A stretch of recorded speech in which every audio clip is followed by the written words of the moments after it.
Hi friends, welcome back to Moni spicy kitchen. இன்றைக்கி நம்ம ஒரு கப்பு அரிசி மாவு வச்சு ஒரு மாதத்துக்கு தேவையான ஒரு ஸ்நாக் எப்படி பண்ணலான்னு தான் பார்க்க போகிறோம். இது வந்து ரிங் முறுக்கு நல்ல க்ரன்ச்சியாக நல்ல டேஸ்டியாக வந்து நம்ம அரிசி மாவில் பண்ண போகிறோம். ரொம்பவே சூப்பராக இருக்கும். ஈவினிங் டீக்கு ஒரு சூப்பரான ஸ்நாக் ரெசிபியும் கூட. இது வந்து ஒரு மாதம் ஆனாலும் கெட்டு போகாது, நீங்கள் ஸ்டோர் பண்ணி வச்சுக்கலாம். இப்போ வாங்க இது எப்படி செய்யலாம் அப்படிங்கிறத நம்ம டீட்டெயிலாக பார்த்துடலாம். அதுக்கு முன்னாடி நம்ம சேனலுக்கு இப்போ தான் ஃபஸ்ட் டைமாக வரீங்கன்னா மறக்காமல் சப்ஸ்கிரைப் பண்ணுங்கள், லைக் பண்ணுங்கள், ஷேர் பண்ணுங்கள். ஃபஸ்ட்டு இது பண்ணுறதுக்காக ஒரு பவுலில் 1லேருந்து ஒரு 2 டேபிள் ஸ்பூன் அளவுக்கு பாசிப்பருப்பு சேர்த்து இதை வந்து தண்ணி ஊற்றி நல்லா வந்து கழுவி எடுத்துடலாம். கழுவிட்டு இதில் தண்ணி ஊற்றி நம்ம இதை வந்து ஒரு 10 நிமிஷம் ஊற வைக்கணும். இது வந்து பாப்பு சிக்கோடைய அந்த ஒரு ஸ்நாக் ரெசிபி போல் அந்த ஒரு டேஸ்ட் நம்மளுக்கு கொடுக்கும், அதுக்காக சேர்த்துருக்கேன். ஆனால் அதில் வந்து கடலைப்பருப்பு போட்டு பண்ணுவாங்க, நம்ம பாசிப்பருப்பு போட்டு இன்றைக்கி பண்ணியிருக்கோம். இப்போ இதை வந்து 10 நிமிஷம் நல்லா ஊறிடுச்சு பாருங்கள். இந்த அளவுக்கு நல்லா ஊறி வரணும். இப்போ இதை மாற்றி வச்சுட்டு ஒரு ஸ்டவ் ஆன் பண்ணி ஒரு கடாய் எடுத்து அடுப்பில் வச்சுக்கோங்க. இதில் வந்து சரியாக 1.5 கப் அளவுக்கு தண்ணி சேர்த்துக்கோங்க. இப்போது இந்த தண்ணி கூட பார்த்திங்கன்னா 1 டேபிள் ஸ்பூன் அளவுக்கு நம்ம வந்து நெய் சேர்க்குறோம். இப்போ நெய் சேர்த்துக்கோங்க, 1 டேபிள் ஸ்பூன். நீங்கள் நெய்க்கு பதிலாக ஆயில் கூட சேர்த்துக்கலாம், வெஜிடபிள் ஆயில் எது வேணால் சேர்க்கலாம். ஆனால் தேங்காய் எண்ணெய், கடலை எண்ணெய் இந்த மாதிரியெல்லாம் சேர்க்க வேண்டாம். இப்போ வந்து நெய் சேர்த்ததுக்கப்புறமா இதில் ஒரு 1/4 டீஸ்பூன் அளவுக்கு மிளகாத்தூள், ஒரு 1/4 டீஸ்பூன் அளவுக்கு மஞ்சள் தூள் சேர்த்துருக்கேன்.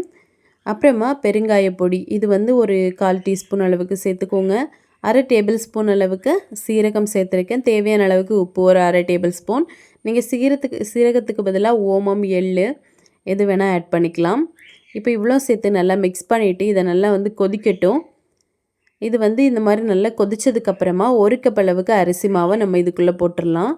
போட்டுட்டு இமீடியட்டாக இனிமேல் ஸ்டவ் ஆஃப் பண்ணிடுங்க. ஸ்டவ் ஆஃப் பண்ணிவிட்டு நல்லா வந்து நம்ம கிளற ஆரம்பிச்சிடலாம்.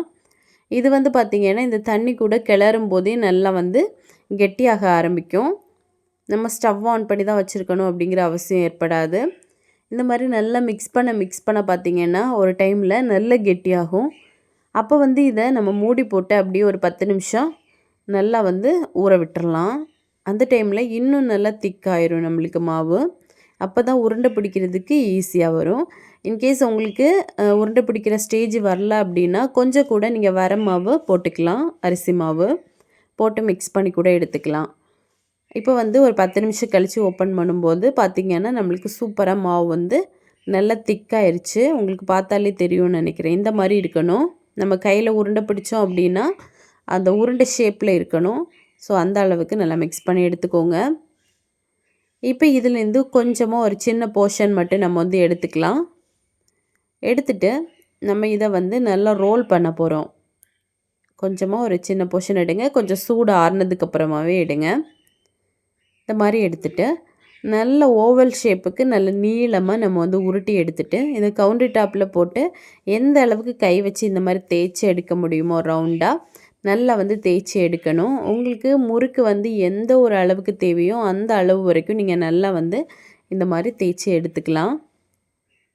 பாருங்கள், இந்த மாதிரி இதில் நெய் சேர்த்துருக்கோம் அப்படிங்கிறனால நம்மளுக்கு சீக்கிரமாக கவுண்டர் டாப்லேயோ இல்லை தேய்க்கக்கூடிய அந்த ஒரு போர்ஷன்லேயோ ஒட்ட வாய்ப்பில்லை. இப்போ இதில் கொஞ்சமாக நம்ம ஊற வச்ச அந்த பாசிப்பருப்பையும் போட்டு நல்லா இந்த மாதிரி எல்லா பக்கமும் கோட் பண்ணிடுங்க. பாருங்கள், பார்த்தாலே தெரியும்னு நினைக்கிறேன். இந்த மாதிரி நல்லா கோட் பண்ணிவிட்டு லேசாக இந்த மாதிரி கை வச்சும் நீங்கள் பண்ணலாம். பண்ணிவிட்டு இதை ரிங் முறுக்கு மாதிரி நம்ம இந்த மாதிரி சுற்றி எடுத்துடலாம். ரொம்ப ஈஸி தான். இது பண்ணுறதுக்கு மட்டும் கொஞ்சம் டைம் எடுக்கிற மாதிரி இருக்கும். ஸோ அதுக்கு கணக்கு பண்ணி நீங்கள் வந்து கொஞ்சம் மெல்லிஸாக இந்த மாதிரி தேய்ச்சி எடுத்துக்கோங்க. நீங்கள் இதை ரிங் முறுக்காவும் பண்ணலாம், இல்லை அப்படின்னா ஸ்டிக் மாதிரியும் பண்ணலாம். இப்போ இதே மாதிரி நம்ம எல்லாத்தையுமே ரெடி பண்ணி எடுத்துக்கலாம். பாருங்கள், இந்த பாசிப்பருப்பு எல்லா பக்கமும் நல்லா கோட்டாகி வர மாதிரி பார்த்துக்கோங்க. அப்போ தான் நல்லா கிறிஸ்பினஸ்ஸாக இருக்கும் இதோட டேஸ்ட் வந்து. இப்போ அவ்வளோதான். இதே மாதிரி நம்ம இப்போ எல்லாத்தையுமே ரெடி பண்ணி எடுத்துக்க போகிறோம். ஒரு சில இடங்களில் கிராக்கர்ஸ் வர மாதிரி இருந்துச்சு அப்படின்னா அதையும் லேசாக ஒட்டி விட்டுருங்க, அப்படியே ஃபில்லிங்காக இருக்கும். இப்போ வந்து நம்ம எல்லாத்தையுமே ரெடி பண்ணி முடிச்சிட்டோம் பாருங்கள். கிட்டத்தட்ட ஒரு 50லேருந்து 60 கிட்ட நம்மளுக்கு ரிங் முறுக்கு கிடச்சிருக்கு. அதுவும் 1 கப் அளவு அரிசி மாவில். இப்போ வந்து கடாயில் கொஞ்சமாக எண்ணெய் நல்லா சூடு பண்ணுங்கள். நல்லா சூடான ஆயிலில் நம்ம வந்து முறுக்கு எல்லாத்தையுமே போட்டுடலாம். போட்டுட்டு ஒரு முக்கியமான விஷயம் என்ன அப்படின்னா, நீங்கள் உடனேவே ஸ்பூன் போட்டு கலக்கவே கூடாது. அது எல்லாமே உடஞ்சி அப்படியே மேஷ் ஆகி போயிடும்.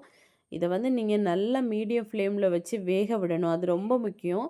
இதில் இருக்கக்கூடிய அந்த பபிள்ஸோட அந்த சத்தம் எல்லாம் கொஞ்சம் அடங்குறது வரைக்கும் நல்லா வந்து வேக விடுங்க. வெந்ததுக்கு அப்புறமா நம்ம ஸ்பூன் வச்சு இதை வந்து மாற்றி போடலாம். அப்போ தான் நல்லா திக்காக இருக்கும். இல்லை அப்படின்னா நல்லா சாஃப்டாக தான் இருக்கும். ஸோ இந்த மாதிரி கொஞ்சம் ஒரு டைம் ஆனதுக்கப்புறமா நீங்கள் வந்து திருப்பி திருப்பி போட்டு நல்லா வந்து குக் பண்ணி எடுத்துக்கலாம். ஸோ ஃபஸ்ட்டே நான் சொன்ன மாதிரி நீங்கள் கரண்டியை போட்டு மிக்ஸ் பண்ணிடவே கூடாது. உங்களுக்கு ஜஸ்ட்டு ஒன் டைம்லேயே அது வந்து புரிஞ்சிடும்.